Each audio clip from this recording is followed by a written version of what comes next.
Hi, Lubna. Welcome to the show. Hello. Yes, Thank you. thank you so much. Yeah, thank you so much for joining with us. And hello, everyone. Today we have a very special guest with us, and it's the right time that you might be hearing the azan playing in the background. So we have a Muslim here, and we have the azan in the background. So let's begin. So shall we?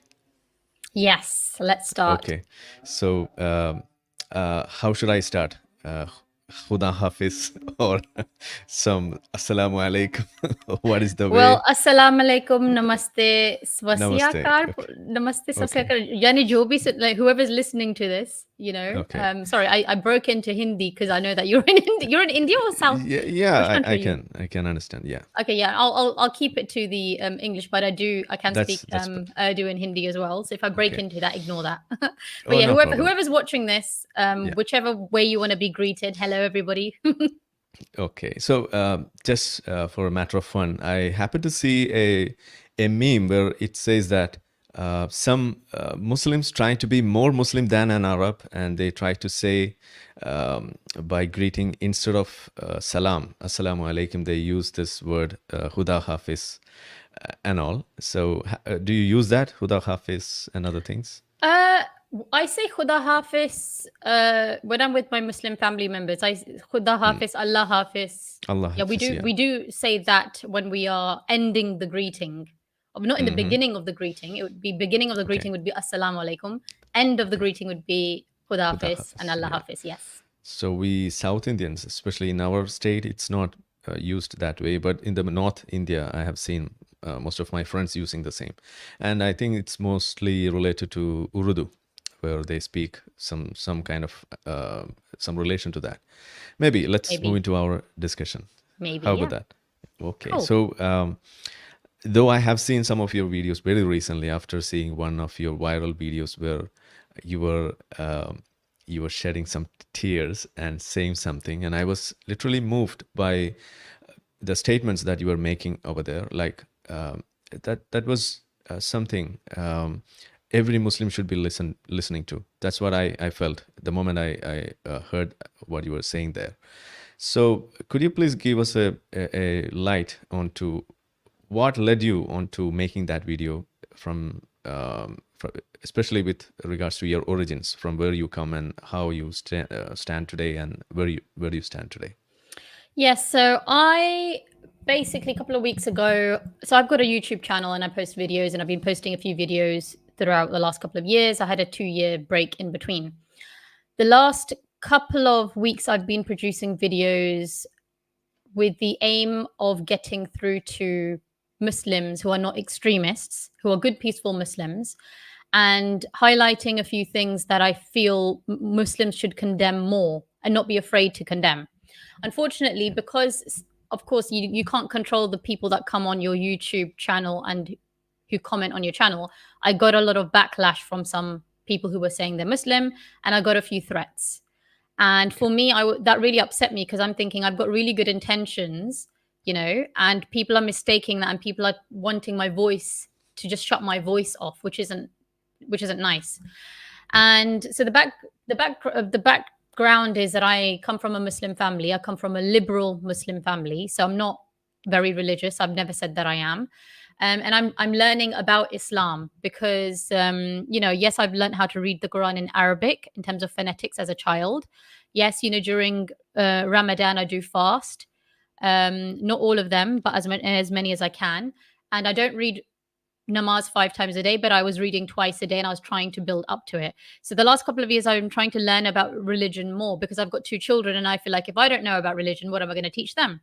So then, but during my journey of trying to learn about Islam, really for the first time in my life, of course I've got questions, and I'm asking questions, and I'm saying, oh, I'm not sure about this. And then of course when I'm posting about it, some people are nice, some Muslims are nice, and they're saying, oh, they're guiding me. But other Muslims are like, don't ask questions, just you have to just believe everything, and if you don't, you're not a Muslim.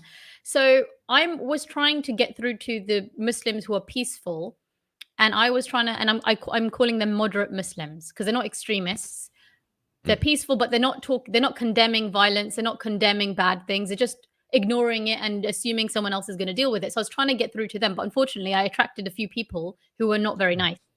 And yeah, and that's basically. And then I was so upset. I made that video that you saw that went viral, and I was crying because I was like, I'm asking for help from my fellow Muslims, and instead of helping me, some of them are almost pushing me away from Islam. Like, I'm trying to get closer to Islam. You guys are pushing me away. You're scaring me away from Islam, And I literally got so scared, and it was horrible. So, like I said, there are nice Muslims, but unfortunately, this is the issue. That there are people out there that have the more of the narrow-minded extremist mindset, which is very dangerous, I would say. But why should I let that stop my voice? Because my voice is a positive voice. I'm not saying anything bad about Islam. I never have. I'm not a scholar. All I talk about is social issues that relate to the country that I'm living in and what I'm experiencing. And all I'm saying, and I'm condemning bad things. Why should anyone feel threatened by that? I just don't understand. Okay. Could you, one thing I would like to say here is that, or would like to remind you is that next time when you have a doubt in Islam, you have the ex-Muslims here to teach you that. Okay. So well, that's how Sahil tried to teach me yesterday, and I Okay. think I taught him a few things. The thing with ex-Muslims is that I didn't know that there is a movement called ex-Muslims. But when I put that video, I wasn't aware there's a thing called ex-Muslims and there's a community. So when I posted my video and I called it "Thanks for threatening me, I'm now an ex-Muslim," I got so many messages from ex-Muslims and your channel and other people's channel, and I'm like, whoa, there's people out there. There's a whole community of people out there that are ex-Muslims, So then I changed my thumbnail and I didn't say ex-Muslim then. I'm thinking, I'm not sure, because I looked at other people's channels and I'm thinking they're really bashing Islam and Muslims, and my channel and my message is all about love and peace and uniting people. I was like, maybe I shouldn't be calling myself an ex-Muslim because I was giving the wrong impression. Okay. So that's the reason why it took almost a week for you to respond to my message. No, I was getting lots of messages from lots of people. Because I introduced myself as an ex-Muslim. So you might be thinking, okay, who is this?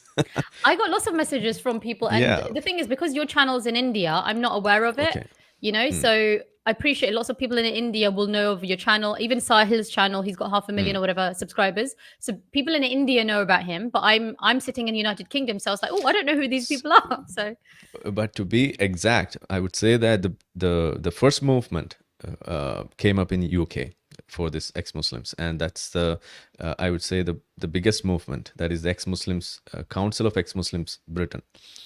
So that's in UK. And the leader of that is, so you can search online for Mariam Namazi. She's an Iranian now living in UK, and she's leading that movement. And Council of Ex-Muslims UK, that's the name of that organization. It's an umbrella organization for many other ex-Muslim organizations. And I'm not trying to convert you or any kind of proselytization, but if you have any doubt, you need to verify something. Even you have a website like Wiki Islam. That's the website, the Wikipedia for Islam, which is now being managed by the ex-Muslims of North America. So they are managing it. So you have almost everything there. You need to just Google the keyword, and just add Wiki Islam. Along with that, you will get the references and other things along with your search result, and you can go there and read, and you will get an idea. So that's one option. Okay, today we have all such things. And why I'm saying is this, not to lead you out of the belief or something like that, but if you are saying that you are a moderate Muslim, there's a perception that there's no such a thing called a moderate Muslim. Okay. Do you think that the exact word moderate Muslim is a right word to be used that way? Is calling yourself Sunni right? Is calling yourself Shia right? Is calling yourself Wahhabi right? There are no rights in Islam, right? Because in terms of right and wrong, because you're not supposed to have sects in Islam. There is only Islam, and there's one Islam. But people have still divided things. And they've divided things to be able to describe them, because let's face it, not all Muslims are following exactly the same thing. Some people are following hadiths, some people are not following hadiths. You've got the Shia who are following Prophet Muhammad, peace be upon him, and then is it Ali? But then Sunnis are not doing that, So people are, so I mean, when I say moderate Muslims, I'm trying to distinguish people who are not extremists to everybody else. So that's what I mean by moderate Muslim, right? We're not extremists out there with extreme thoughts. We're in the middle. We believe that there is truth in the religion, but it doesn't mean that we stop using our common sense. You still have to use your common sense.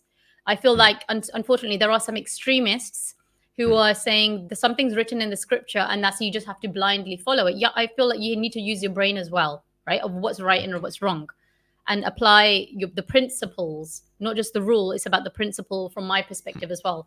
And the thing is, when I sent that video and other videos I've been producing, lots of Muslims contacted me saying, we are moderate Muslims, we're not extremists, and you're doing the right thing. And there's no one speaking for us. So we're so happy to see your videos. So there are people out there that who are not extremists, who do believe there is truth in the religion, but because they see bad examples of Muslims, i.e. the extremists, it scares them. And they don't want to associate themselves with it. With this faith. Yeah. So can I show you an image so that we can focus a little more closer on this? Sure. Have you seen this image? No. Okay. This is a cartoon, a famous cartoon. Have you seen this? No. No. This is the first Okay, time. so- So this is what moderate Muslim. So Islam is what, a ball. Yeah. Moderate Muslims It's- are underneath and That's extremists are not a lighting. ball. That's not a ball. That's a bomb. Oh, it's a bomb. Oh, sorry. Oh, I saw it now. Sorry, it's very tiny on my screen. Okay, it's a bomb. Okay. Okay, I can increase it a little bit. No, I could see it now. No, I can see it. yeah. Okay, cool. Okay.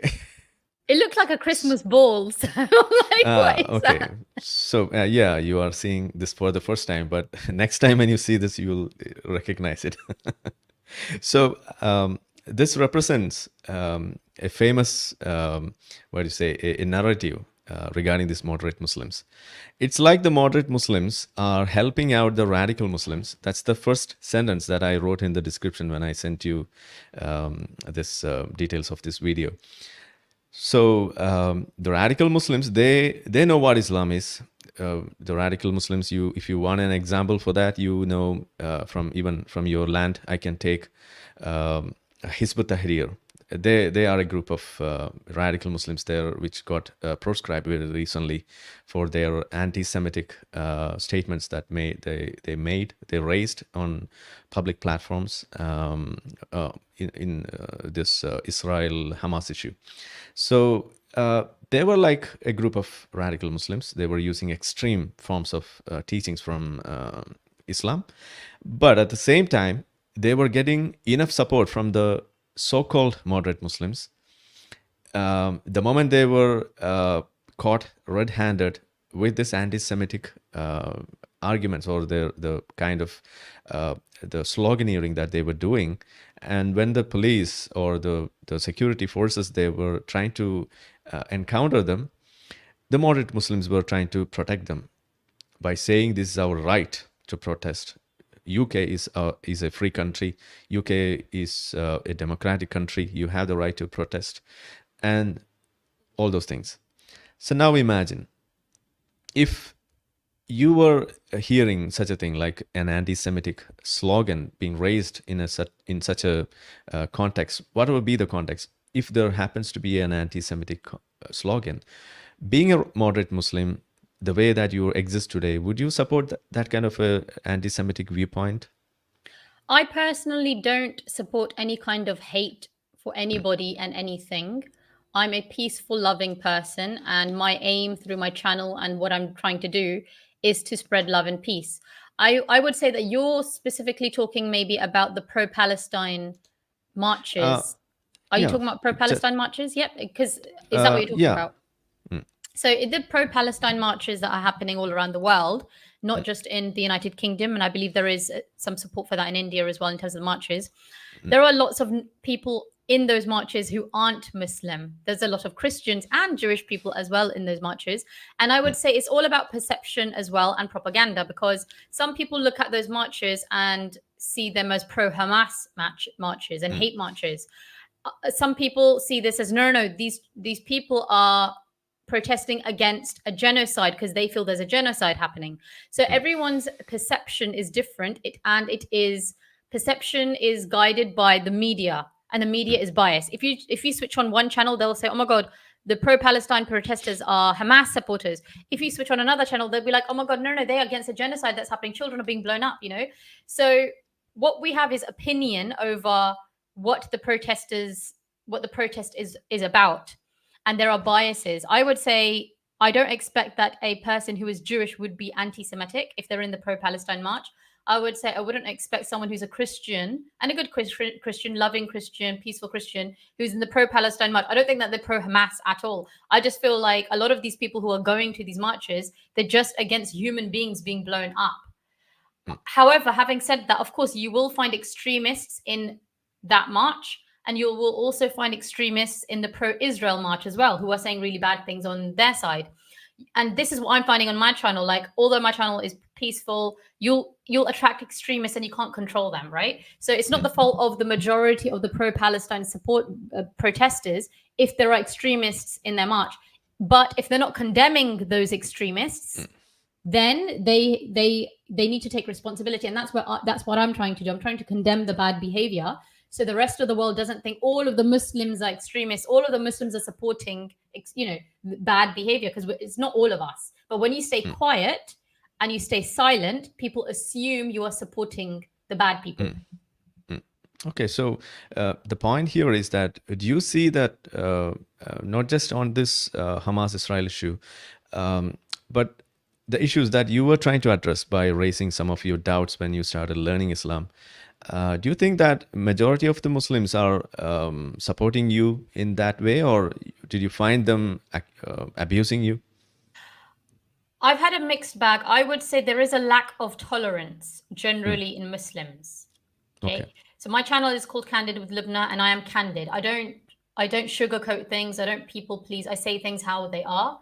Now, in a lot of Muslims, the tolerance is very low to criticize, to discuss. It is low, right? This is factual. This is low. There's not, I would say generally Muslims want people to tolerate them, but they don't want to tolerate other people. I find this. Now, being raised in Britain, which is one of the best countries in the whole entire world, and because I haven't been raised in a religious family, I am more receptive to other people's opinions, to other people's belief. I think the biggest thing is lacking critical reasoning skills. Some people, unfortunately, have been indoctrinated as a child. They've been brainwashed. All of us have been brainwashed, regardless of whatever religion you come from.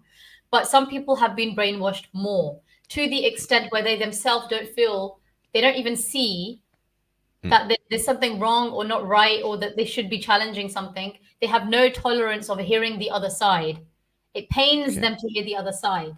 They don't want to hear the other side of the argument. They're just so convinced that they're right, what they've been told, because a lot of them have, if you think about it, there's this thing called sunk costs, where because you've invested so much of your time and energy in believing something, you don't want to give it up, because you're going to lose all the time you've wasted in believing something. So they just want to hold on to the belief, even if it's not right, and a lot of people do that. But because I think a lot of Muslims is because what they feel they have given up for Islam is so much, like if they're covering themselves, they don't want to now believe, oh, maybe I didn't need to cover up and I've just wasted 10 years of my life covering up. It's the sunk cost problem. So there is a lack of tolerance for sure. So that's what I found in the comments as well, where some Muslims were nice and guiding me and saying, don't worry, look into it and you'll find that Islam is, your doubts will be cleared. But then other Muslims were like, don't talk about this topic, talk about something else, just don't talk about this. And those are the people that I keep saying in my videos, you guys yourself are scaring people away from Islam. If someone's trying to learn about it, what are you scared of? You shouldn't feel threatened if someone's trying to question things, So why are you so scared? That makes me that puts a bit more doubts in my mind. Like, what are they scared of? Like, what are they scared I'm going to find, So, and I think this is where ex-Muslims, and that's why I've come to your channel, because I think my understanding, and I don't know much about you, but I'm assuming you know about Islam, right? At least. So it's better than talking to someone who's not a Muslim, who's never been a Muslim, because you get it, right? You've been in that, you're probably raised as a Muslim, you get some things. So I'm receptive. I'm interested in the truth. I'm open-minded. I don't at all believe that you should harm anybody because of their religion or race. God made all of us. I believe in God. God made all of us. Is God really going to want that I should hate people just based on their religion when he's made them as well? It makes no sense to me, no. Okay. In fact, I don't wish to give you examples or some instances where you can find Islam is wrong, and I don't want to force you the ex-Muslimhood on over you. That's not my intention. But I'm just trying to walk your path, like how a Muslim will feel or will see the world being a Muslim, seeing all these errors and all these things, especially the societal problems, the political issues where Islam is involved. And how, because the same thing happened to me, but now when I explain it, I'm an ex-Muslim. And when I say this, people always will be taking me in another manner, like I'm a right-winger or I'm some other person. So I'm accusing Islam. That's how they will see. So instead of that, if I'm able to bring about these exact feelings, which you can express it here, that will be much more useful for other Muslims. That's the only intention that I'm having. And for learning about Islam, you can use any of these ex-Muslim platforms or other resources where you will find the information. You are open to that. So when you mentioned about UK as the best country to live in, and instances where you were mentioning about the Islamic rules like the hijab and other things, have you ever made a contrast between your original country, your parents' country, Pakistan, where even the Muslims are persecuted, the Shias are getting persecuted, the Ahmadiyas are getting persecuted, and many other Muslims are, and even other faiths like the Hindus are getting persecuted, the Christians are persecuted by the Muslims, the majority. And the country where you live in, where it is a multi-faith country and every faith can live peacefully, coexist together. And you see Islam as a threat even in UK. So have you ever made such a contrast, and have you ever come to that kind of a conclusion that Islam is a threat to society? So until recently, like the last year or so, couple of years, I haven't thought about these kind of things before, because I think living in the United Kingdom, which, like I've said, is one of the best countries in the world, I've taken my freedom for granted, I think. But I have gone to Pakistan as a child several times.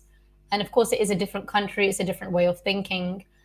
I would say that with Pakistan is because the majority of people are Muslims, they're not used to tolerating people of other religions. Now, even in India, although it's majority Hindus, I believe, you still have a large Muslim minority base, which is a majority, exactly, yeah. A growing minority. Exactly. But with a lot of the Muslim countries, the majority of people are Muslim. So they're just not used to understanding and having to see other people's perspectives, because, the rules are Muslim, everything is Muslim.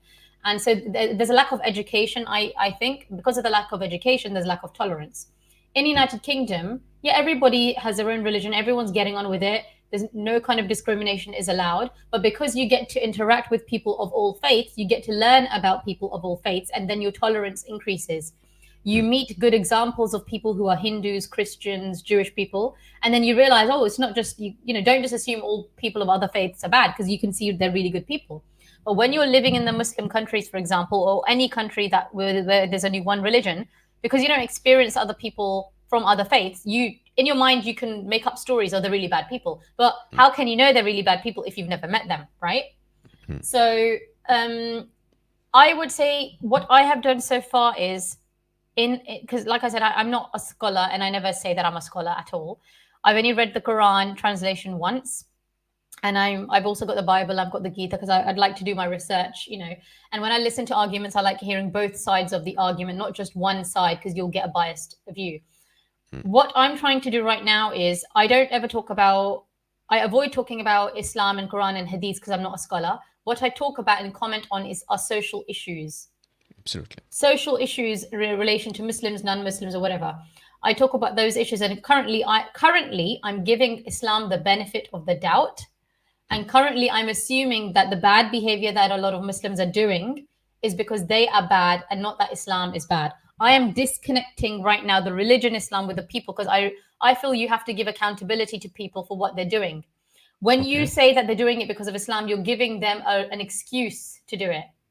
Because let's face it, Islam has been here for 1,400 years. It's not going anywhere. You've got almost, more than 1 billion to whatever, almost 2 billion Muslims in the world. So this is where I feel like we just need to be sensible, right? The religion's been here for 1,400 years. So if you say, oh, they're doing it because of the religion, well, that you're giving them an excuse to do it because of the religion. What we need to say is, no, extremism and any kind of bad behavior against humanity is not allowed. And you can't use religion to do the bad stuff. And that's what I'm trying to do. I'm trying to raise awareness.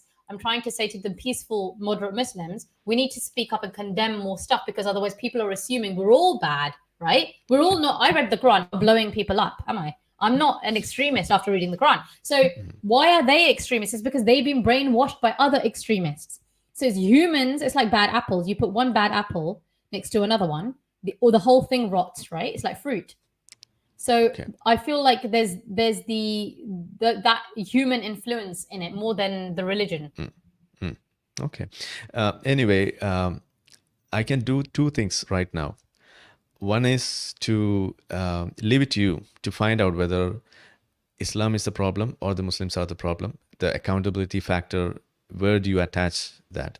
I can leave it to that to you to find out and to come to a conclusion. Or the second option is that I can make you understand that Islam is the problem and the Muslims are just the victims of Islam. That's what we ex-Muslims say.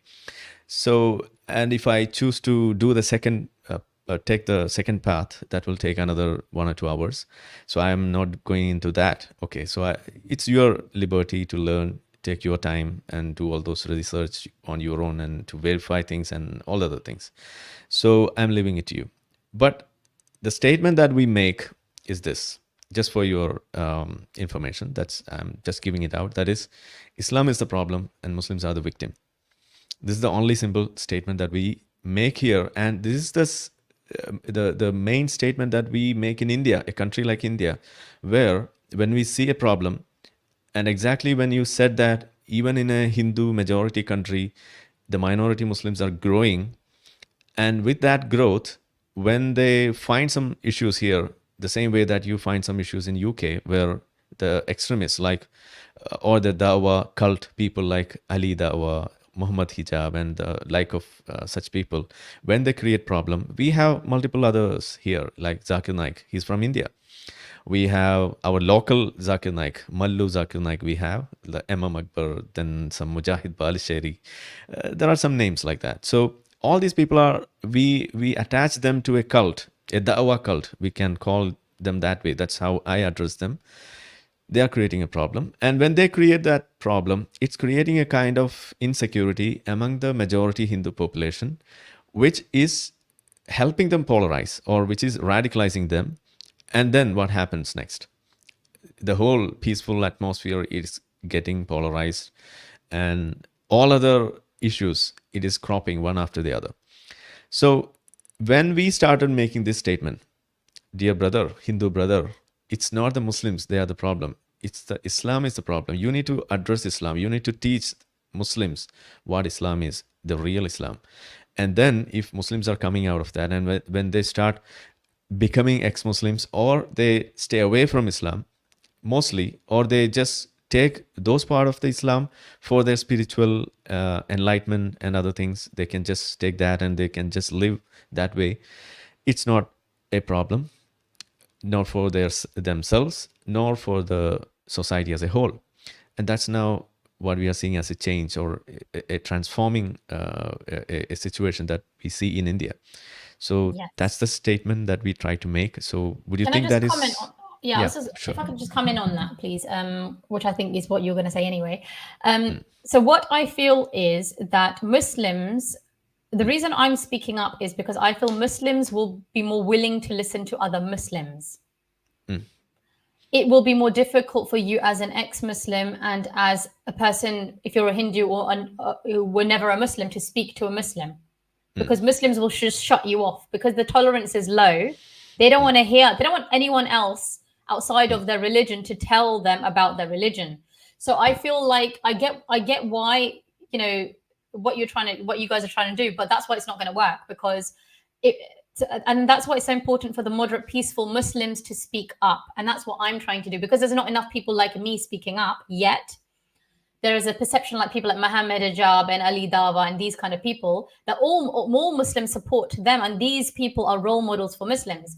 But unless people like me speak up and say, hold on, look, you can be Muslim and you can be peaceful and moderate and nice and get along with people, unless people see more people like me, other Muslims, I think, and that's what I'm trying to. I'm trying to wake up other Muslims. I'm trying to inspire other moderate Muslims to speak up, condemn things, and I'm hoping then we will have a better chance of getting through and talking to current Muslims than you guys, right?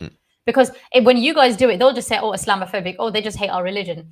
And the thing with blaming Islam is, the problem I would say with blaming Islam is, if you look at all religions or most religions, a lot of them have worms in them. None of them are perfect. But the difference with Muslims is they actually follow their religion, whereas other people are not following their religion. They'll say they're Hindu and Christian, but let's face it, they're not strict. They're moderate, basically. But the thing with Muslims that is unique is they really believe it's the word of God, and they are following it, and they want to get it right to the letter. Their devotion to the religion blindly is good, that they're devoting to the religion, right? Regardless of whether other people are believing in their faith or not. But the problem is when they blindly do it and forget using the common sense. That, is this still right? Is the principle still right? And that's the issue. So I think that's why it's important for moderate, normal Muslims to speak up more and spread the message of peace and love. Because otherwise, you guys can, Islam's been here 1,400 years. It's still going to stay here, guys, right? You're not going to get rid of it. So what are we trying to do here? I'm sorry. That statement, isn't that self-contradictory? That when moderate Muslims like you come up and speak against Islam, it's more probable that more Muslims will listen to you. No, so what I'm saying is I'm not speaking against Islam, and that's very, very important. So what happens is, and I've said this in one of my YouTube videos, is when you speak against Islam, you are uniting the moderate Muslims and the extremists. Because even moderate Muslims, because they believe in their religion, they're not going to want to hear anything bad about their religion, right? So when you attack Islam, you're not going to be effective. So that's why I always distinguish Islam, the religion, with people's behavior. I don't even talk about Islam because I'm not a scholar. What I talk about is what I could see, social issues. If you're doing something bad, that's wrong, right? Regardless of whichever religion you believe in. So I talk about social issues and I distinguish the religion from the people. But in terms of who will someone be more likely to listen to, they will more likely to be convinced by someone who is a Muslim and understands the religion, versus someone who hates the religion and is saying Islam is bad, the religion is bad, the Quran is wrong, because they really believe Quran is the word of God. They really believe Prophet Muhammad, peace be upon him, was the prophet. So by saying he wasn't the prophet and saying the Quran is wrong, that alone is not going to convince them, because they believe it so much, they believe it blindly. Okay.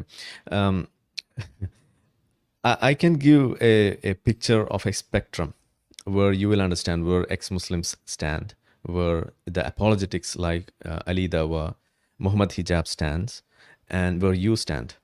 So if you get that picture clear, I think this will be much more easier for you to understand. And before that, I just wanted to ask you one more thing, that you know that Ali Dawa or Muhammad Hijab, that Dawa cult guys, they are the role model for the Muslims. Do you agree that? No, I think that because they're interesting to watch. I think they're entertaining. I think that what a lot of the people who follow them, what they like about these two people is the way they fight back when someone says something bad about Islam. Of course, yeah. And that's what I'm saying. So that unites them. I don't think they're a role model. They're not a role model for me at all. I've done a video on Muhammad Hijab.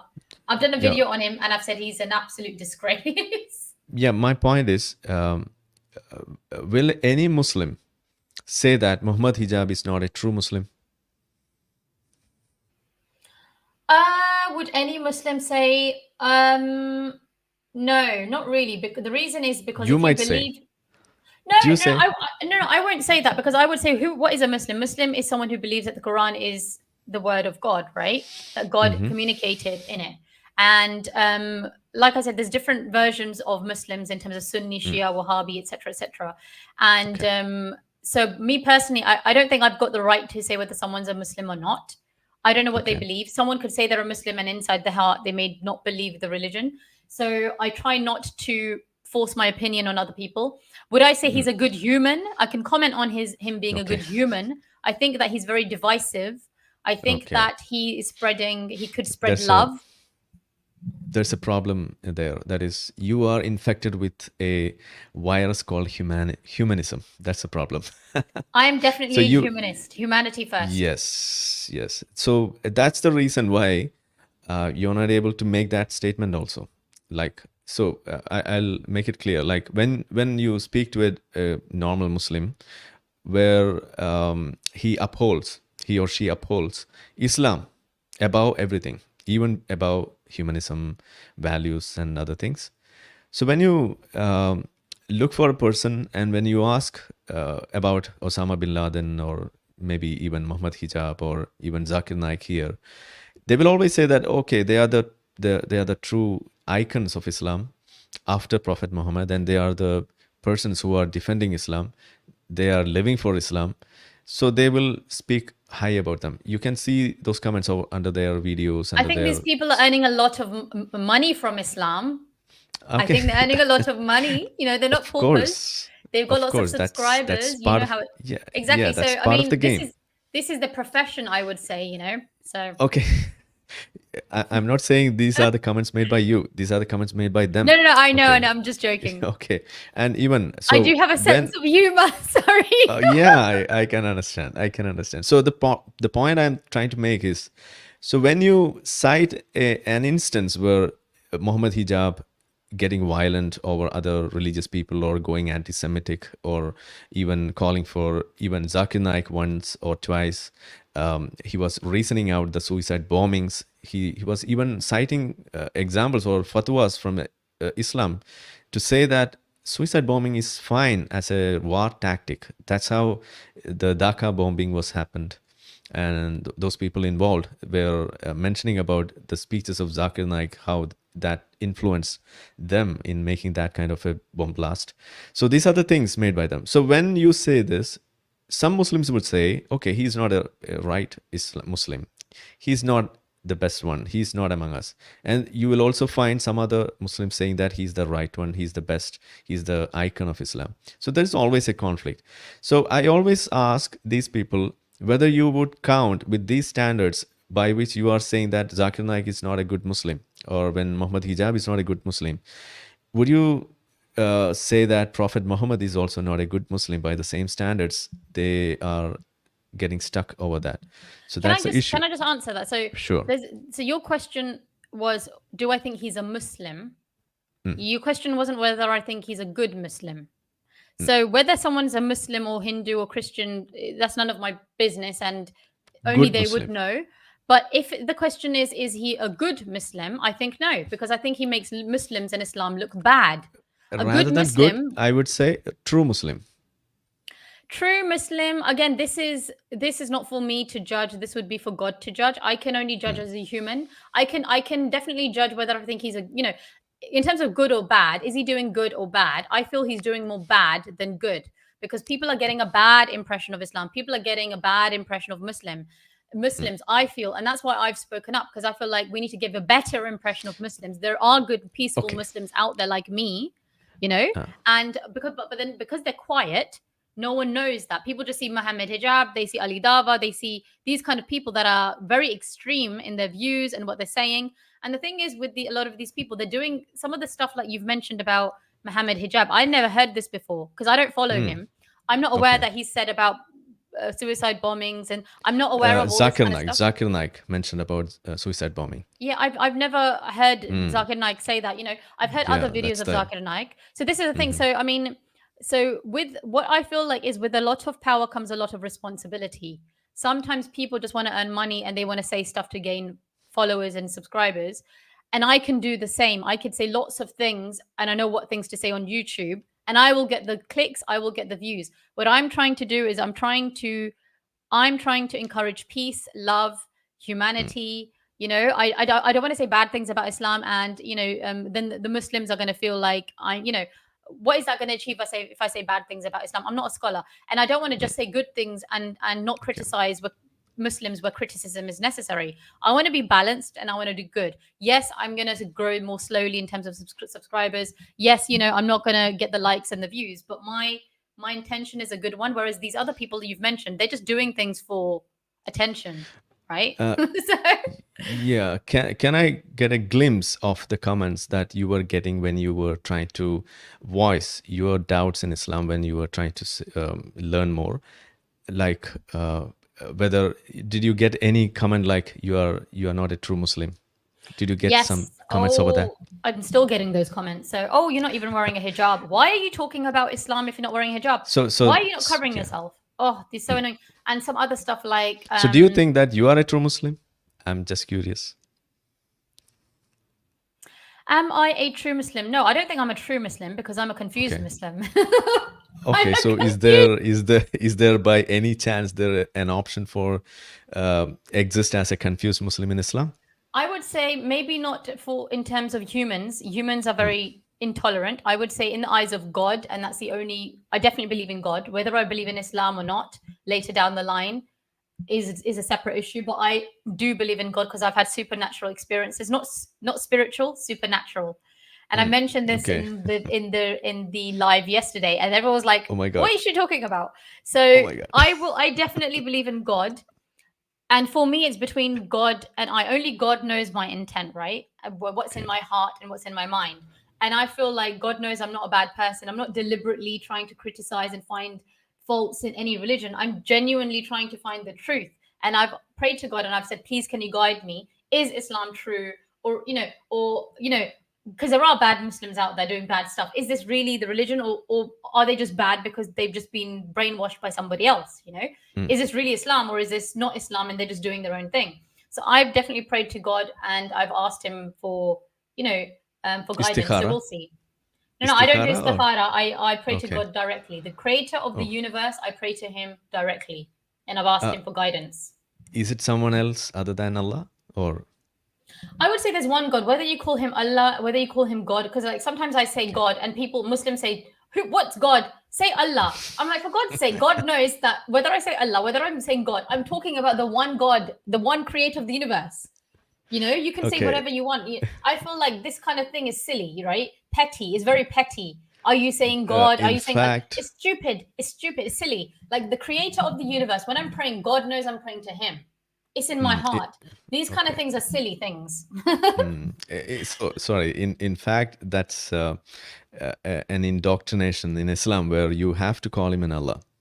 You can't call him by other names. Like he has some designated names. You have to call by him by those names. That's how Islam teaches.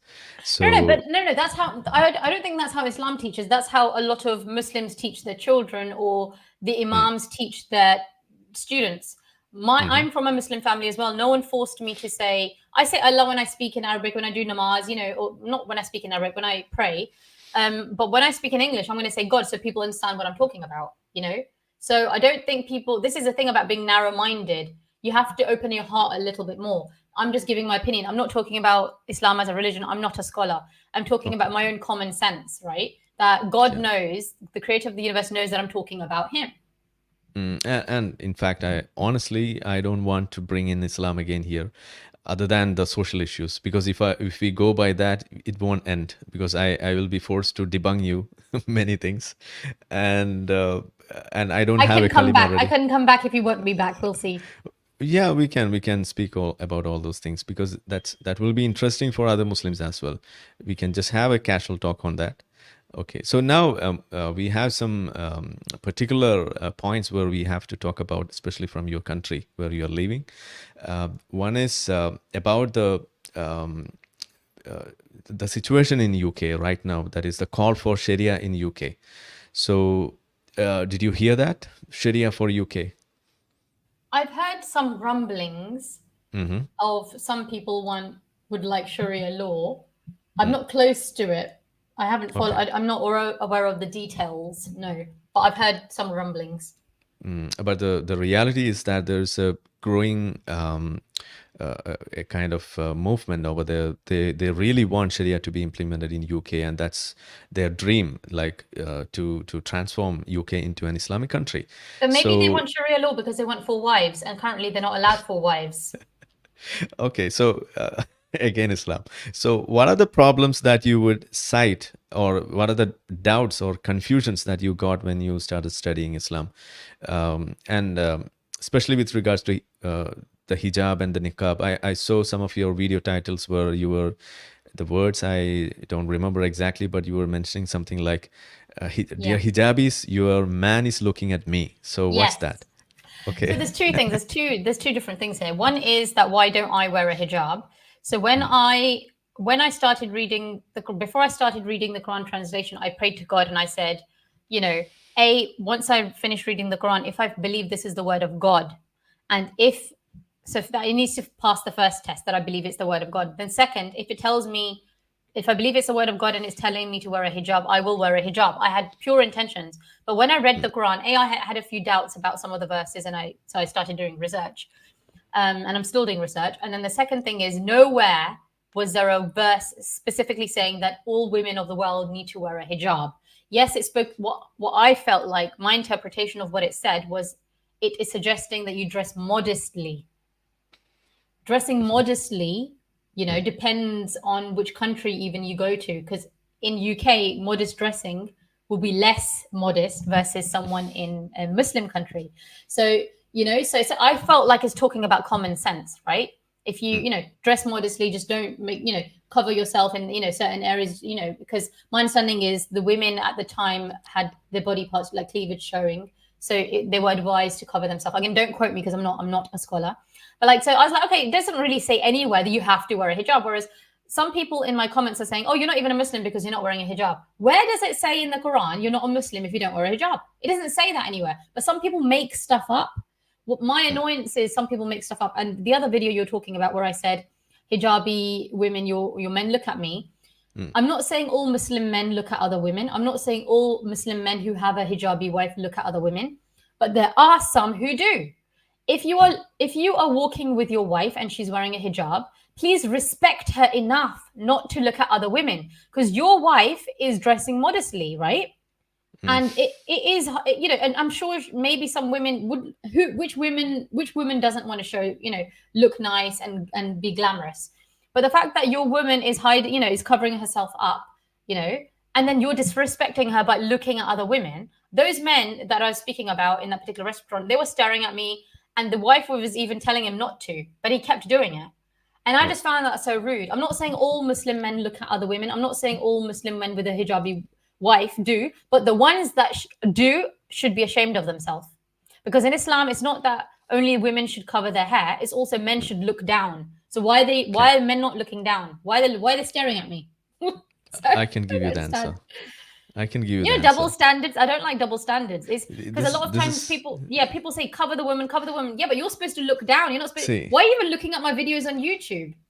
Anyway. This is not a double standard. That is the rule in Islam. Okay, so do you know the context in which the hijab rule was brought in? Something to do with using the ladies' lavatory? Yeah. Something to do with that? And then people recognize the women going, something like that. Yeah. I'll leave it for you to explain at me. Okay, and when you say to recognize among what? Amongst other women. Other women? What kind of other women? I don't know. I don't know Islam that well. I'm still learning about it. Because you're talking about hadiths, aren't you? And what the hadiths say. I haven't read hadith. You follow hadith, right? No. So the thing is, when I read the Quran says not to follow any other book apart from the Quran. So then I got confused, so. Yeah. You like paratha? Paratha. Yeah, paratha. No, I find them oily. Oily, okay. But unless you know what it's aloo ka paratha. Unless it's aloo ka paratha. Okay, aloo ka paratha you make with wheat or with maida? I don't make any, but I like it when other people make it. Okay, so let's take a paratha, and you know that it's made with wheat flour or some maida, right? So when you say that, okay, the paratha is okay, but not okay with maida. How about that? Paratha is okay, but no wheat. Doesn't make any sense to me. That is exactly is when you say that Quran is fine, no hadith. No, I don't agree with that. Because the reason I don't agree with that, because I would say I can explain that, because if there is no hadith, you wouldn't get a single piece of Quran. I don't agree with that at all. And the Yeah, reason I can so- tell you, I can explain why. But I'll let you finish and then I'll explain why. Yeah, because the thing is, if you say something like you take the first verse or the first surah, the Fatiha, and you recite a verse from it, or any verse in the Quran, you have to know the context in which that was revealed, right? Without the context, is there any clue to what you are reciting? Context is important for some things, but I feel other things, like you just said that you can't make sense of the Quran at all without the hadiths. I don't agree with that, because there are certain things that are repeated again and again and again in the Quran. So you can read the Quran, because it is tricky to read, because it's not like a storybook. So There's not a middle. then you will have to know how the Quran was compiled. No, but what I'm saying is that there's some things that are repeated in the Quran. No, which I'm just saying. There's no confusion about. There's no confusion. No, I'm just saying, when you say that you are mentioning the word Quran, okay? So the question is, have Prophet Muhammad seen such a Quran? What do you mean, like a written format? No, in a compiled format, in this order, with these names, with this kind of verses. My understanding is no. So my understanding is that whether it's the Bible, whether it's the Torah, whether it's the Quran, all of them were verbal. They were memorized verbally, and they were written down later. That's my understanding. Okay, so when it comes to Quran, it is during the time of Abu Bakr and Umar, they decided to make it into a book form. And when they decided to do it, Umar decided to make it into a book form. Okay, and when Umar decided to make it into a book form, and he approached Abu Bakr, and he mentioned Abu Bakr, come, we have a plan. We have to make this into a book. So Abu Bakr, the first remark from Abu Bakr was that, was like, why would we make this into a book? Because Prophet has never told us to make this into a book. Why would we make this into a book? Then he explained, if we don't do it, already we have many qaris, like those who hafiz, or what you call the people who remember this Quran, and they were living over there. They were getting killed in wars and these conflicts. So one after the other. So he was mentioning that, okay, if we didn't do this, you will lose all the things. So it's not Prophet Muhammad who asked them to do this, and they knew that he never asked them to do this later on, or even in any near future. So he made convinced Abu Bakr to do this. Then they approached another guy, Zaid, to write this. Zaid was who asked us to do this, because Prophet has never asked me to do this. Then again, the same comments were passed on to Zaid, and after convincing Zaid and convincing Abu Bakr, they came up with a plan for making this into a book. So what happens next is that while compiling, they lost many of the verses. They have lost multiple things in that, and it's their mental idea that they formed a book. They made the order. They made the name. Everything was made by them. It was not made by anyone else. And you get all these details from the hadith. And while making this, if there was no such a mentioning in the hadith, nobody will know that this is the real Quran.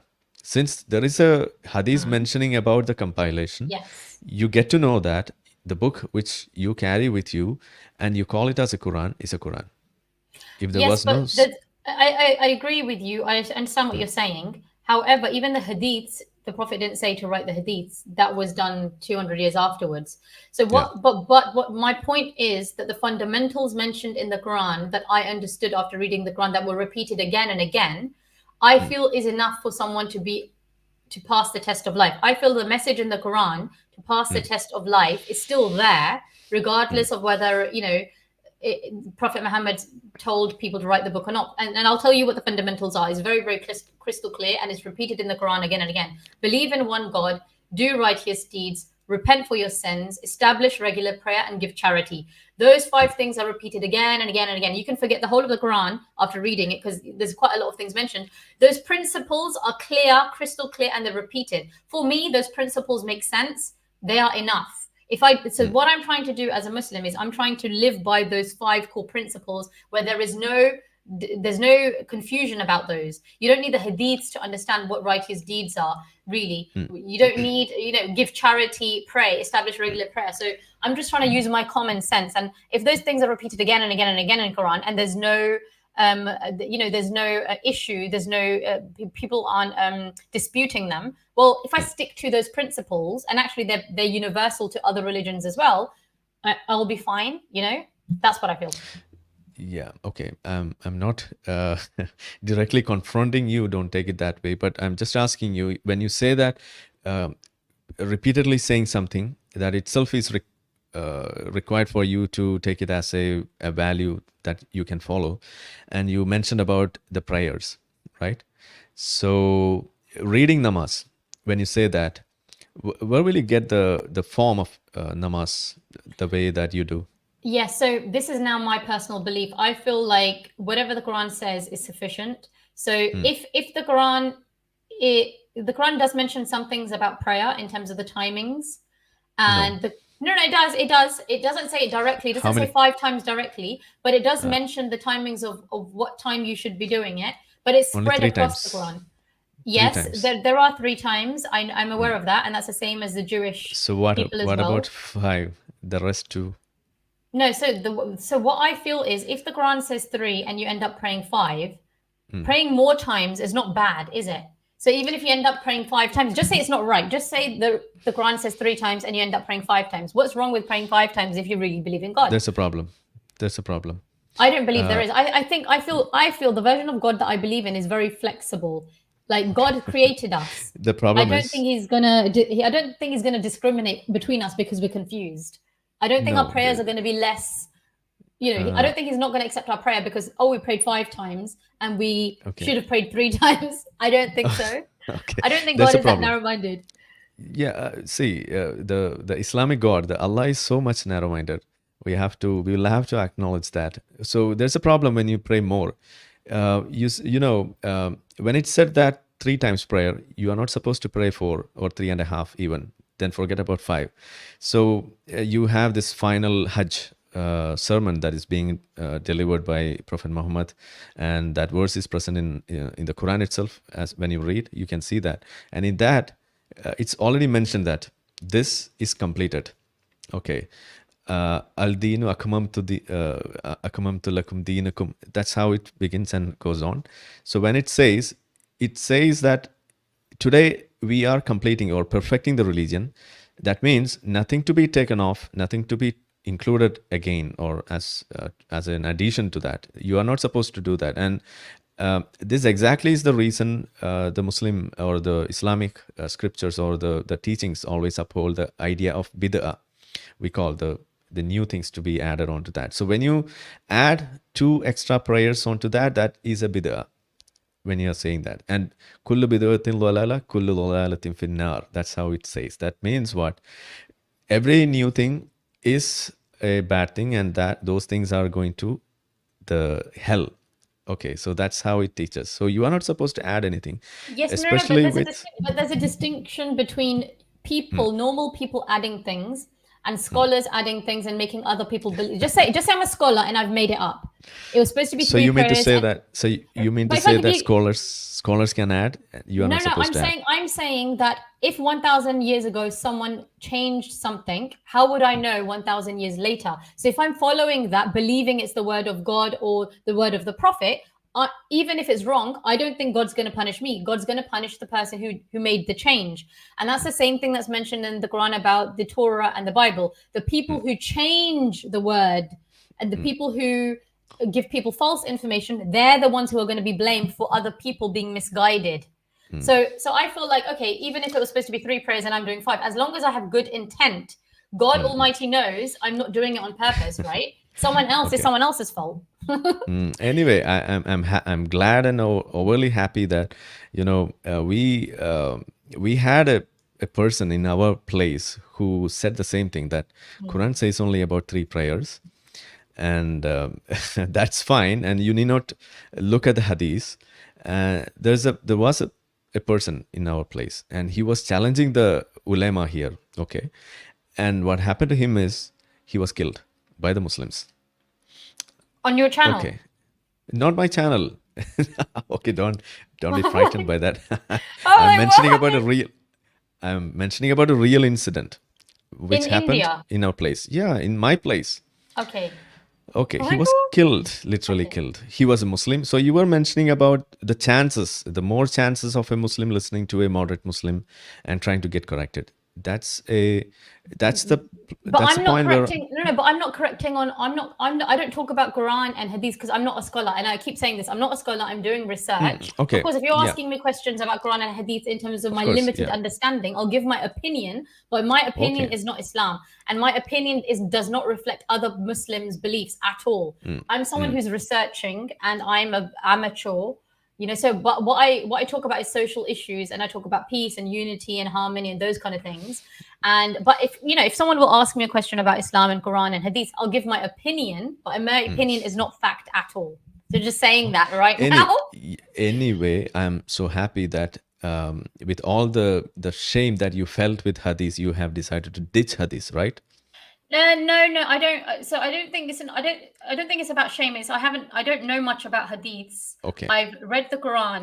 I haven't read the hadiths. But I feel like, where I currently stand is because the Quran says not to follow any other book. I'm just doing a bit more research about why Muslims then follow the hadiths when I've read it in the Quran myself, not to follow any other book. I'm still researching, so we'll see where I get to. So maybe next time when we meet again and we talk about these things, either you will be sitting in Londistan. That's the place getting the new name for London. Or you will be an ex-Muslim, or you might have found more truths in Islam where you might willfully ditch hadith. So that's the evolution of a Muslim. Okay, you will ditch the extreme parts of Islam, then you will ditch some parts like hadith and some other kitabs. Is that what Then happened to finally- you? Yeah, exactly. Is that what happened to you? All right, God. Okay. So in that spectrum, I can see you have already ditched the extreme versions or the parts of Islam. So the next word comes to you is ditching hadith. And then you will ditch Quran. Then you will ditch all other things. Well, I'm interested in the truth. I'm interested in humanity. I'm interested in the truth. It's impossible to know what the truth is because these religions have, like Christianity, Judaism, Hinduism, they've been around for thousands of years. I'll give you a simple verse in Quran. Okay, if you are into humanism, and when you read Fatiha, you can see that Fatiha is against humanism. Because when you say that, Ihdina siratal mustaqim, siratal ladina an'amta alayhim, ghayril ma'lubi alayhim, walallalin. That's what is mentioned in Fatiha. So, ghayril ma'lubi alayhim. So, lead me into the straight path. That's Ihdina siratal mustaqim. Okay. Siratal ladina an'amta alayhim, ghayril ma'lubi alayhim, and walallalin. That means not in the path of those who went astray and the wrongdoers. So who are those people who have gone astray and who are the wrongdoers? It is the Christians and the Jews that is being mentioned, and you get this idea from the tafsir. So for the tafsir, you need hadith. So it's not just. I would say it's about interpretation as well, because it also says in the Quran that righteous Jewish people, righteous Christians, and righteous people who believed in one God will also go heaven. That's also mentioned in the Quran, right? So, I'll let you know why. I'll let you know why. That's because you need to understand or learn Quran in a chronological perspective. The problem with the Quran that we have today with us is not in a chronological order. It's in a mixed fashion. You will get Islam can be seen as 3 parts. One is the Makkan phase. That is the phase when Prophet Muhammad became a prophet and he was living in Mecca before the Hijrah happened. So during that phase, almost 13 years, he was so diplomatic, he was so humanistic, he was so friendly with other religion, and he was like a good person. And the moment he went for Hijrah, and the reason for Hijrah is a military collaboration with the enemies of Meccans who were staying in Medina, and he was having some treaties with them, and he went to Medina and he was staying there. And he made a pact with them, and he was trying to attack the people from Mecca. That's how the Badr happened and other so-called battles happened. They are not literally battles; they are the raids that we call. So during that period, after the Hijrah, during that period, and the subsequent the what do you call the conquest of Mecca, which happened after or in the later part of Muhammad, these two area, this come together, and they have a taint of violence and a taint of fascist ideologies and all such things, where you can see certain verses which was revealed or which was thought to be revealed in the first phase getting abrogated and the replacement getting revealed in the second part. Okay, so you can find this as a movie with two parts. You know the movie Bahubali? We equate it with that movie here. Or you can take any Spider-Man 1 and Spider-Man 2. So the initial first phase is Spider-Man 1. Okay, in that, Spider-Man is getting killed or it is getting trapped. And you go into the second part after the Hijrah, Spider-Man 2, you are seeing that back. So these are the area. So when you speak about a single instance like Lakum Deenakum Waliyadeen, that's one of the famous verses in Quran that is being quoted over and over, even by Muhammad Hijab. You might see them. But the reality is that that verse is an abrogated verse.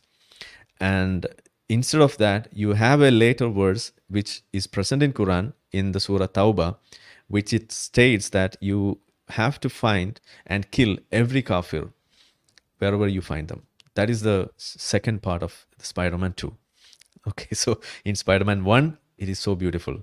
You can marry Jews, you can marry Christians, you can eat what they give you and all other things. And for marrying and for eating, they still follow that. But with regards to living or coexisting with them, it is not followed. That's the problem.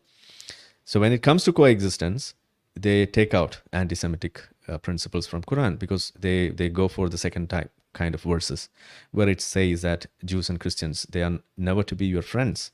You shouldn't befriend them. That's the kind of teaching that they give out. And one example is that. And another one example, just a final one, is regarding the battle or the raid of Badr. Okay, so you might be aware of a story where some persons from Mecca was putting some intestines, camel intestines, over Prophet Muhammad while he was in sujood, and he was getting abused and all such things, and such stories are there. So no, never heard of this. yeah, these are the stories. Okay, so when we say this, we studied it in the madrasas in our place. So this story is said to a Muslim kid in a madrasa or in the Islamic settings to teach the patience, the compassion of or the benevolence of a prophet. This story. But what happened to the person who put this camel intestine over this prophet is he was caught in the battle of Badr and he was beheaded and he was cursed and his eyes and his head was chopped off, and with a spear it was poked, and he was cursing them by throwing it into a well. That's happened.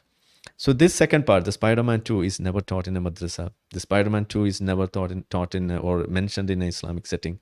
So this is the kind of stories exist in Islam. Everything has a Spider-Man 1 and a Spider-Man 2.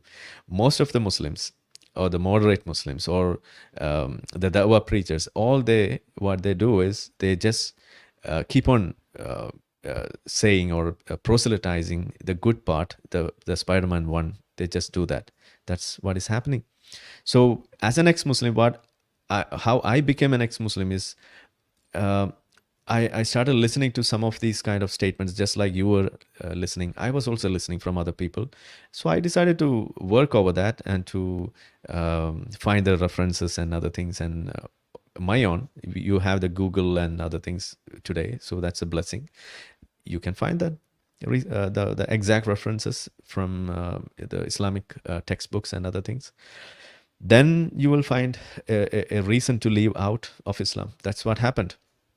But above all, leaving Islam is secondary. That's what I always say to each and every one of my Muslim friends. To realize the things in Islam is prime. That's the most important aspect. Leaving Islam, proclaiming as an ex-Muslim, that all comes secondary. I would say, look, the thing with me is I feel like I definitely believe in God. And then if I believe in God, did God send us a message or not? Or has he just left us? I would like to think God has communicated to us. Then when I look at all the other religions, I'm not completely satisfied with any other religion, right? Because they all have holes in them. None of them are perfect at all. So what I feel about Islam is, of course, I do have an emotional tie to Islam because I've been raised as a Muslim. Everyone around me is a Muslim. So there is, and of course, I've been brainwashed as well as a child to believe, I didn't have a choice. I didn't have a choice being born in a Muslim family. If I would have been born in a Hindu family, I would have been Hindu. If I would have been born in a Christian family, I would have been Christian. And I get that.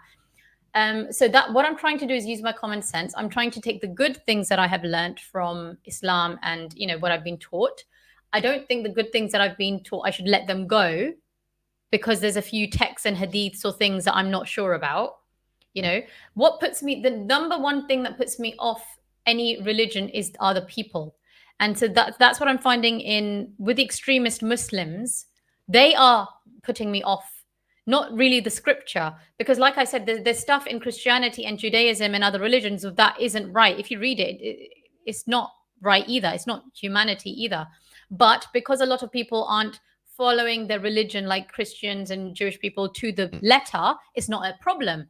The problem with the Islam is that it's not a problem with Islam. It's the Muslim people have taken it to the extreme. That is the problem. So, and I will have to drop off now. Sorry, I will have to drop off now. But I hear what you're saying. I'm still doing my research. I am open-minded. A lot of people in the comments are saying I came into Sahil's channel and I was trying to, I'm a Muslim and I'm just going to defend Islam. That's not the case. Absolutely. I'm not here to defend Islam, but if I agree with what you're saying, I'll say I agree with it. But if I don't agree with it, why should I lie and say, So I'm open-minded. We'll see. I'm honest. If I don't believe in Islam, I'll say I don't believe in it, but right now I'm confused. My point is this: you have every right to be a confused Muslim, and you have a role here. That's what I'm saying. Okay, you have a role here, and that's to understand that role. You need to understand the spectrum where you have the devout Muslim and ex-Muslim, and in between you comes. So okay, so that gives a chance for these Muslims to approach the extreme Islamic teachings, and they can come back and they can leave us either as a normal, real moderate Muslim, or as an ex-Muslim. Need not be an ex-Muslim, but they can stand in the middle, and that is absolutely necessary for saving the name of London becoming Londistan. That's what I'm saying. So you have a very good, a pretty good role, and you have to do it in with all your power and all your. I don't live in London. I live in Oxford, so. Okay, Oxfordistan. I mean to say Oxfordistan. No way. I'm happy the way it is. I'm very happy in this country. So it's soon to be an Oxfordistan. So let's see. I don't think so. Look, the Muslim population in the UK is around 6%. So it's not like it's 40% and it's gonna become Sharia law. It's only 6%. No, it doesn't count on this percentage of Muslim to become a Sharia, because when Prophet Muhammad conquered Mecca, he was a minority there, not even 10%. Okay, so that can happen. It's all about the terror that they cause. Okay, the terrorists need not be in majority. I think so. I see what your point is like. So yes, but that's why it's so important for the moderate, peaceful Muslims to speak up, because Absolutely. The 6% isn't extremists. The 6% are all Muslims. but the vast majority are peaceful, moderate Muslims. But I think some people were saying statistics that a lot of Muslims actually want Sharia law. And I was thinking, I wasn't asked. So who have you been asking? Right? So, yeah, anyways, but we can go into another massive debate about this. But very recently there was a survey that came up, and I was reading that in BBC and all, and it was mentioning about somewhere around 4 out of 10 people, 10 Muslims, they were asking for Sharia in UK, and that's a huge number, 40%. True, but who did they ask? And because I wasn't asked. That's a sample survey. That's a sample survey. Anyway, that's what I'm saying. So I don't know the details. So you're right, but I don't know the details. And the thing with a lot of Muslims in the UK, because they're born in the West, they're clueless. They see the good side of Sharia law when, the less crime. Spider-Man 1. Yeah. They see the less crime, and they're just That's what clueless. I'm saying. Well, that's why moderate Muslims, that's why normal common sense so Muslims you have a I'm borrowing the statement or the dialogue from Spider-Man movie. With great power comes great responsibility. So you have a great responsibility in bringing back such Muslims who are moving towards extremism to think back and come back and to stay as moderate Muslims and save your nation, save humanity, stop the violence, stop extremism, exist peacefully, coexist peacefully, save the multiculturalism and multi-faith system. Everything has to be preserved. I respect everybody's belief. I respect everybody's culture, everybody's race. And God has created all of us, right? And he knew which family he's putting us into. Like if you're born a Hindu, he knew he's putting you into a Hindu family. Like, so I feel like love is definitely the way, not discrimination, not hate, not violence. And I'm definitely for peace. But there are lots of good moderate Muslims out there that share the same sentiments as myself, and hopefully they will start speaking up. Cool. Nice speaking to you. I will have to dash to collect my kids from school. So. Very much. If ever you get a chance to run for your MPs or parliament or some council elections, please try doing that also, because your voice has to come forward. We'll see what happens. Best wishes for that. You may see more of me. We'll see. Definitely. I'm hoping for that. So great. Keep learning. Happy YouTubing, and we'll meet again. Thank you so much. Fantastic. Thank you, guys. Thanks for having me. Bye. Thanks. Bye. Yeah, you too. Bye. Okay. So that was the day. So our point, നമ്മളുടെ ഉദ്ദേശം എന്ന് പറയുന്നത്, it was not to confront her or to teach much of Islam or something like that, to get an idea what she's experiencing and what she's going through. And I'm sure we got an idea of what's going on, and it's not easy. So it's a phase, an early phase of an ex-Muslim, I would say. And mostly in the near future, more truth will be revealed in front of her, and she will be able to find them. And the statement that she was making, that Islam is not the problem, Muslims are the problem, will be reversed. Like Muslims are the victims of Islam. That means Islam is the problem, Muslims are not. So we have to, if you are a real humanist, you have to stay by Muslims. That's what I'm saying.